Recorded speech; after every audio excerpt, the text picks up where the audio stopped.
भारत में इस दिन 42 मिनट तक खून सा लाल दिखेगा चांद। है और कैसे लगता है, तो चलिए इस रहस्य को हम लोग समझते हैं। तो देखिए, यह तो हम सभी लोग जानते हैं कि सौरमंडल में जितने भी ग्रह हैं, सभी ग्रह सूर्य की चारों ओर चक्कर लगाते हैं। क्या करते हैं, तो सौरमंडल में जितने भी ग्रह हैं, सभी ग्रह सूर्य के चारों ओर चक्कर लगाते हैं। और ग्रह के चक्कर कौन लगाता है, तो ग्रह के चक्कर ग्रह का उपग्रह लगाता है। ठीक इसी तरह से पृथ्वी का भी एक उपग्रह है। और पृथ्वी का उपग्रह कौन है, तो पृथ्वी का उपग्रह है चंद्रमा। तो देखिए, सूर्य की चारों ओर चक्कर लगाती है पृथ्वी, और पृथ्वी की चारों ओर चक्कर लगाता है चंद्रमा। ठीक, तो इस दौरान क्या होता है कि एक समय ऐसा आता है कि चंद्रमा और सूर्य के बीच में पृथ्वी आ जाती है, जिससे क्या होता है कि सूर्य का प्रकाश जो है चंद्रमा पर नहीं पड़ पाता है, और इसी को कहते हैं चंद्रग्रहण। जी हाँ, चंद्रमा और सूर्य के बीच में जब पृथ्वी आती है तो सूर्य के प्रकाश चंद्रमा पर नहीं पड़ पाता है, जिसे कहा जाता है चंद्रग्रहण। अब यह देखिए, चंद्रग्रहण जो होता है वह आंशिक रूप से भी होता है और पूर्ण रूप से भी होता है। कहने का मतलब कि कभी कभी ऐसा भी होता है कि जब चंद्रमा और सूर्य के बीच में पृथ्वी आती है तो सूर्य के कुछ प्रकाश चंद्रमा पर पड़ता है, जिसे आंशिक रूप से चंद्रग्रहण लगना कहा जाता है। ठीक, या अर्ध चंद्रग्रहण कहा जाता है। और कभी कभी ऐसा होता है कि जब चंद्रमा और सूर्य के बीच में पृथ्वी आती है तो चंद्रमा पर सूर्य का जरा सा भी प्रकाश नहीं पड़ता है, जिसे पूर्ण रूप से चंद्रग्रहण लगना कहा जाता है। ग्रहण लगने वाला है और उसी दिन से पितृपक्ष की भी शुरुआत होगी, इसलिए इस दिन का महत्व और भी बढ़ जाता है। भारतीय समय अनुसार ये ग्रहण रात 9:58 पर शुरू होगा और देर रात 1:26 पर खत्म होगा, जबकि इसका चरम समय रात 11 बजे से 12:22 के बीच रहेगा। इस दौरान चांद लाल या तांबे जैसे रंग में दिखाई देगा, जिसे लोग ब्लड मून कहते हैं। अच्छी बात यह है कि ये चंद्र ग्रहण भारत में पूरी तरह से दिखाई देगा, इसलिए इसका सूतक काल भी मान्य रहेगा।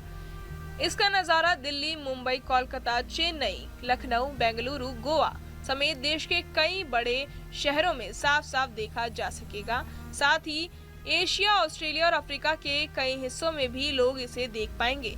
ज्योतिषीय मान्यताओं के अनुसार ग्रहण से 9 घंटे पहले सूतक काल शुरू हो जाता है, इसलिए इस दिन दोपहर 12:56 से ही सूतक काल शुरू हो जाएगा और इसी वजह से पूजा पाठ, धार्मिक कामकाज और भोजन जैसी चीजें वर्जित मानी जाएंगी। खासतौर पर बच्चों, गर्भवती महिलाओं, बुजुर्गों और बीमार लोगों को इस दौरान ज्यादा सावधानी बरतनी होगी। अब चूंकि पितृपक्ष भी इसी दिन से शुरू हो रहा है और पहले दिन पूर्णिमा का श्राद्ध किया जाता है, तो श्राद्ध और तर्पण जैसे काम दोपहर 12:56 तक ही किए जा सकेंगे। उसके बाद सूतक लग जाने की वजह से कोई भी धार्मिक कर्मकांड मान्य नहीं होगा। ज्योतिषाचार्यों का मानना है कि ग्रहण पितृपक्ष की शुरुआत को सीधे प्रभावित करेगा। धार्मिक दृष्टिकोण से देखा जाए तो ग्रहण का समय हमेशा अशुभ माना जाता है, क्योंकि इस दौरान राहु का असर ज्यादा हो जाता है। विद्वानों का कहना है कि इस ग्रहण की वजह से कहीं प्राकृतिक आपदाएं भी आ सकती हैं, कहीं आगजनी हो सकती है, युद्ध जैसी परिस्थितियां बन सकती हैं या बीमारियों का असर बढ़ सकता है। हालांकि सकारात्मक ग्रहों की स्थिति धीरे धीरे हालात को सामान्य करने में मदद करेगी। सबसे पहले इस धरती पर दिखाई देने लगती है। आज हम उसी आहट की बात करने जा रहे हैं।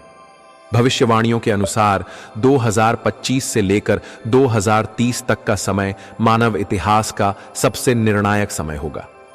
यह वह कालखंड होगा जब कलयुग अपने अंतिम पड़ाव पर होगा और एक नए युग की शुरुआत होगी। यह कोई साधारण परिवर्तन नहीं होगा, बल्कि प्रकृति और ब्रह्मांड स्वयं इसका संकेत देंगे।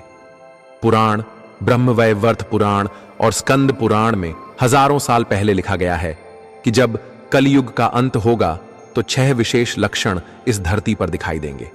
ये लक्षण केवल घटनाएं नहीं होंगे, बल्कि यह गवाही देंगे कि समय बदल चुका है। और यही 6 लक्षण 2025 से दिखाई देने लगेंगे। पहला लक्षण होगा आकाश में एक अद्भुत दृश्य, रक्त चंद्रमा का उदय। सामान्य तौर पर पूर्णिमा का चंद्रमा सफेद या हल्की पीली आभा लिए होता है, लेकिन जब चंद्रमा गहरे लाल रंग में दिखाई दे तो यह साधारण खगोल विज्ञान की घटना नहीं होती। यह वह क्षण होता है जब कालचक्र तेजी से गति पकड़ चुका होता है। 2025 में इस प्रकार का रक्त चंद्रमा उदय होगा और यह संकेत देगा कि अब पृथ्वी पर बड़ा बदलाव आ रहा है। लोग इसे केवल एक खगोलीय घटना मानेंगे, लेकिन वास्तव में यह ब्रह्मांड का संदेश होगा कि कलियुग का समय समाप्ति की ओर है। दूसरा लक्षण होगा 3 इंद्रधनुष का एक साथ आकाश में दिखाई देना। सामान्यतः एक इंद्रधनुष या कभी कभी 2 इंद्रधनुष दिखाई देते हैं, लेकिन जब आकाश में 3 इंद्रधनुष एक साथ बने तो यह कोई साधारण घटना नहीं होगी। ये 3 इंद्रधनुष त्रिदेव ब्रह्मा,